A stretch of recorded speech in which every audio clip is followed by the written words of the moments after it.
신명기 33장 18절부터 34장 12절, 우리 신명기 마지막까지입니다.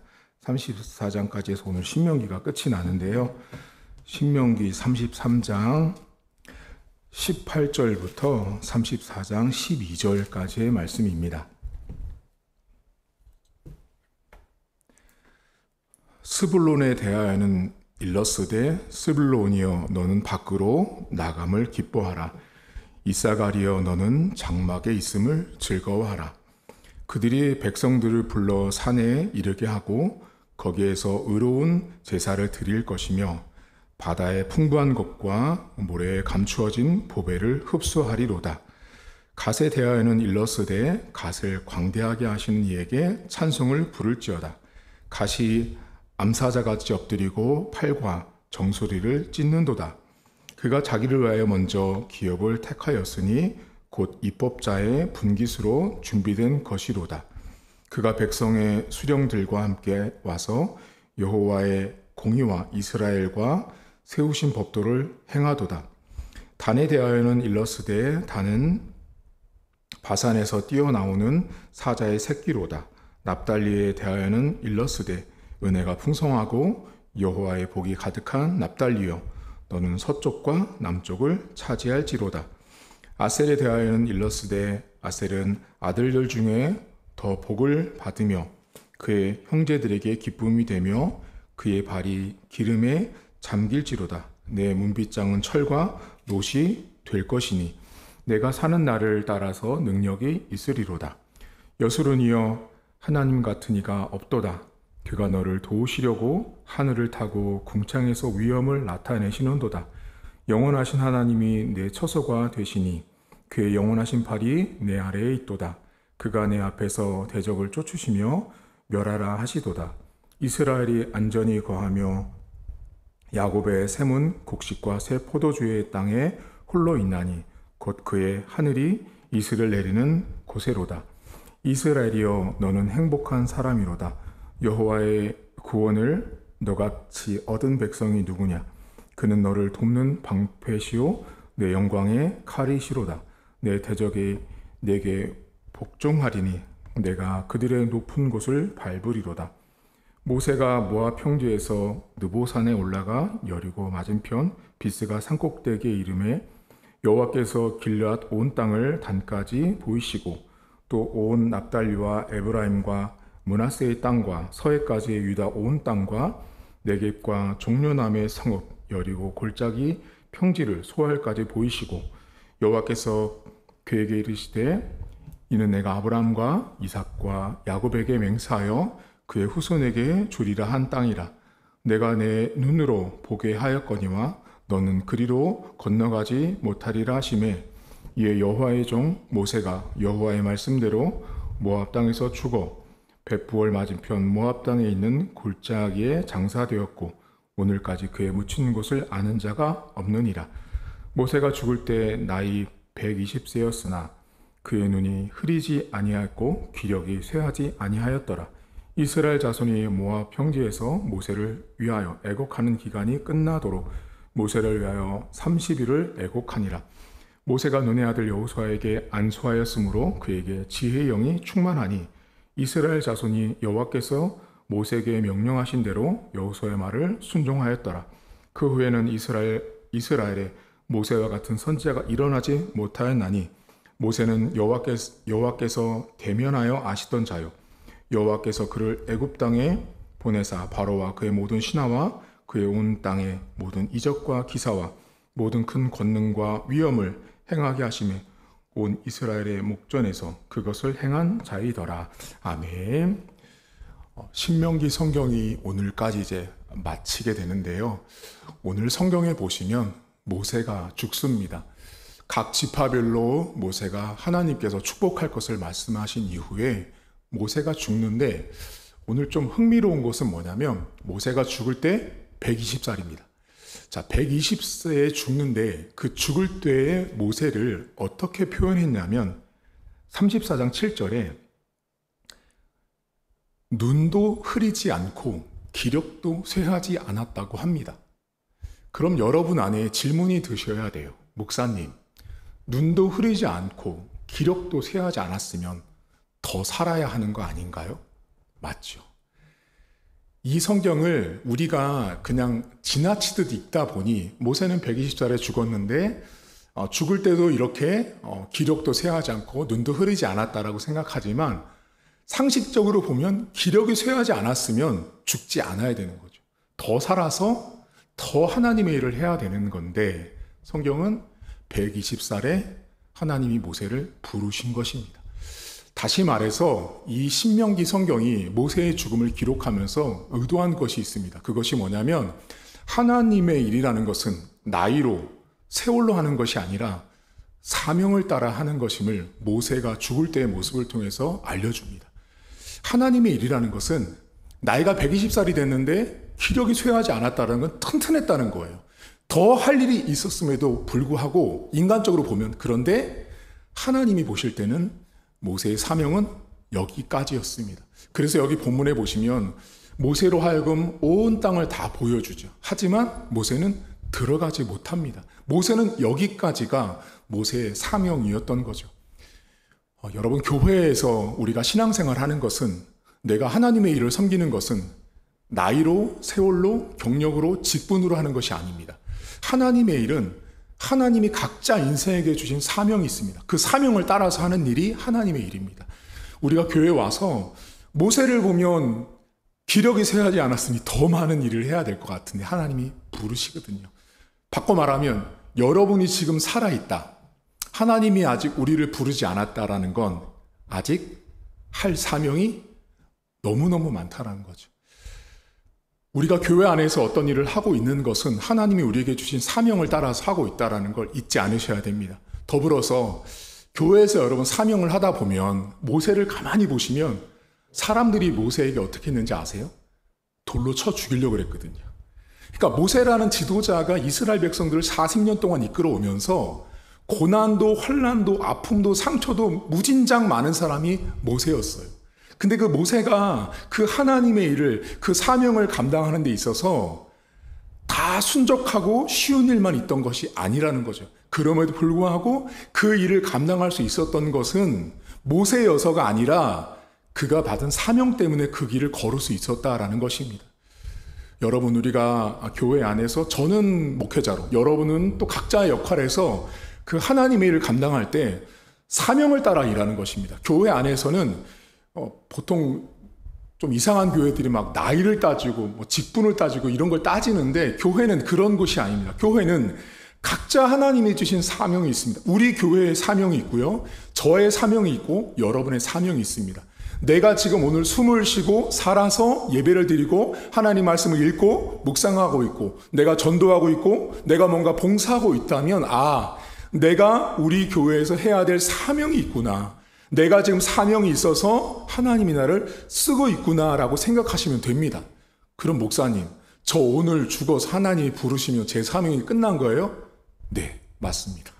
모세는 120살이었지만 기력이 쇠하지 않았음에도 불구하고 하나님이 부르셨어요. 왜냐하면 사명이 끝나면 하나님은 부르십니다. 하지만 그 사명을 다 마치기 전까지는 하나님은 절대로 부르지 않습니다. 사명이 다하면 하나님 나라를 부르셔서 거기서 온전한 쉼을 얻도록 하신다라는 것입니다. 여러분 삶에 오늘도 목사님 제가 살아있습니다 라는 건 여러분 아직도 할 일이 많으신 거예요. 내가 우리 교회를 위해서, 이 사회를 위해서, 가정을 위해서 내가 해야 될 일이 아직도 여전히 많이 있다는 걸 기억을 하시고요. 또 한 가지, 내가 사명 감당할 때는 모세처럼 돌 들고 죽이려고 달려드는 사람도 있습니다. 어려운 일 있고 고난이 있지만 그걸 보지 마시고 사명을 보십시오. 나에게 이 일을 하라고 맡기신 하나님을 여러분들이 주목하셔야 합니다. 그리고 나서 오늘 성경이 모세가 이스라엘 백성들을 정의를 내려주거든요. 그게 뭐냐면 이스라엘 백성들은 행복한 사람이다라고 정의합니다. 여러분 몇 절을 보시냐면 33장 29절을 보세요. 33장 29절에 이스라엘이여 너는 행복한 사람이로다 라고 나옵니다. 이 성경 구절, 이 신명기 33장 중에 29절을 많은 성도님들과 많은 목회자들이 잘못 해석하는 절 중에 하나입니다. 여러분 여기 딱 보시면 행복한 사람이라고 하니까 어떤 생각 드세요? 이 성경을 잘 보시면 이 행복한 사람이다라는 말을 하면서 이 절 안에 어떤 이야기가 나오냐면 너같이 구원받은 백성이 누구냐?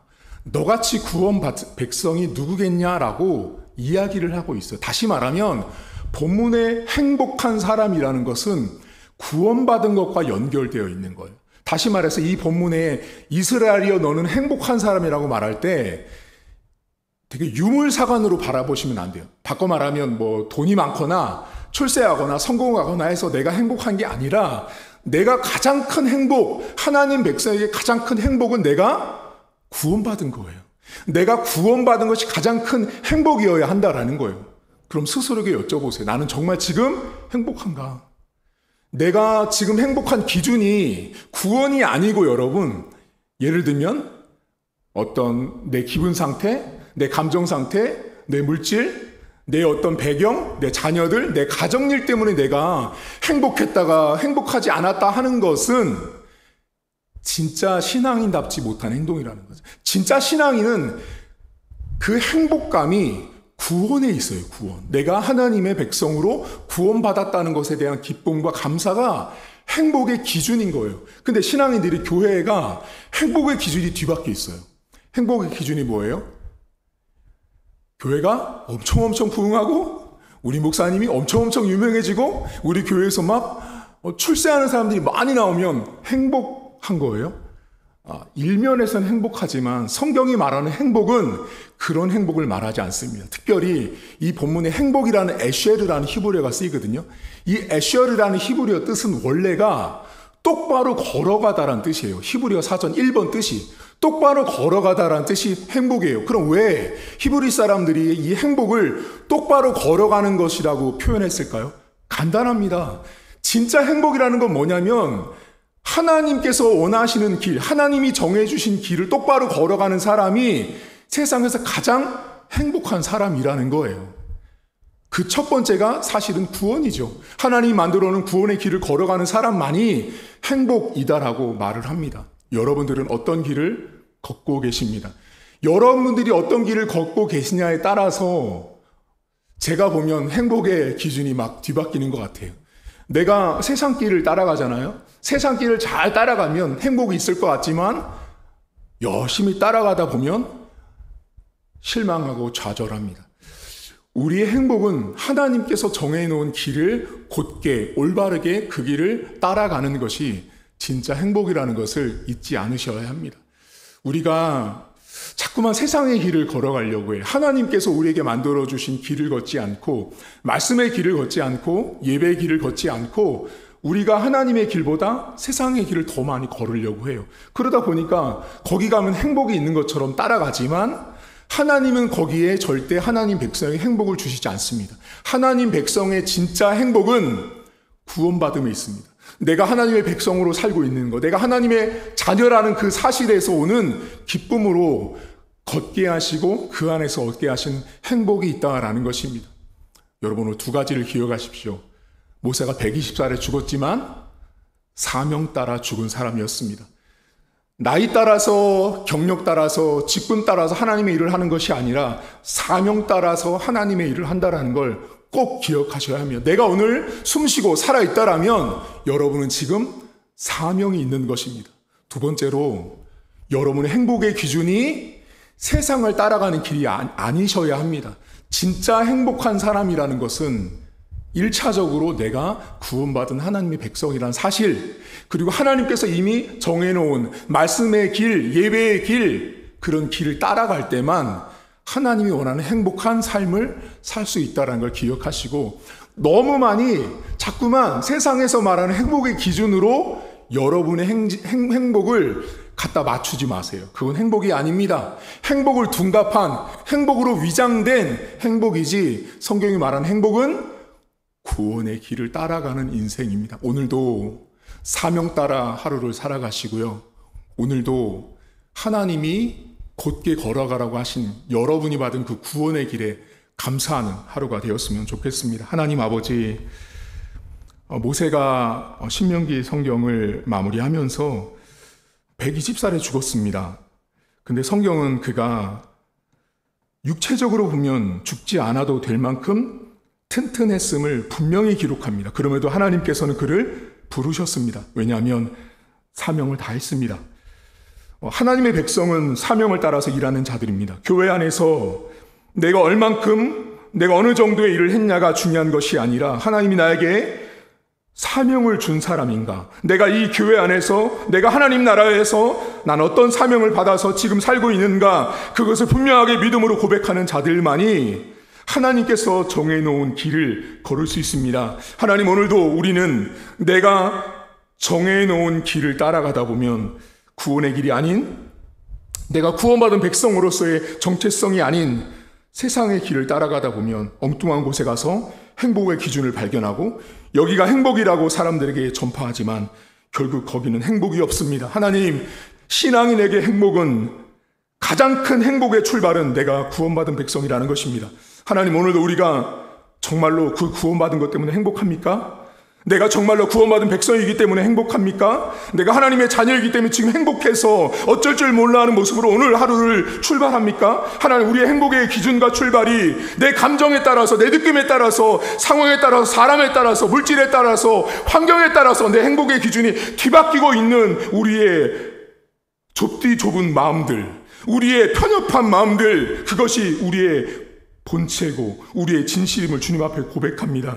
하나님, 그렇게 연약한 것이 인간이고 하나님이 우리에게 주신 그 구원이라고 하는 큰 행복을 뒷전으로 미룬 채 세상이 말하는 행복의 기준을 따라가다 보니 참 행복은 무엇인지를 놓치고 하나님 없이 살아갈 때가 너무나 많이 있습니다. 오늘도 똑바로 걸어가는 하루가 되어지길 원합니다. 세상을 따라가는 똑바로 인생이 아니라 하나님 말씀의 길을 따라가는 그런 복된 하루가 될 수 있도록 은혜를 베풀어 주옵소서. 감사드리며 예수님의 이름으로 기도하옵나이다. 아멘. 하늘에 계신 우리 아버지, 아버지의 이름을 거룩하게 하시며 아버지의 나라가 오게 하시며 아버지의 뜻이 하늘에서와 같이 땅에서도 이루어지게 하소서.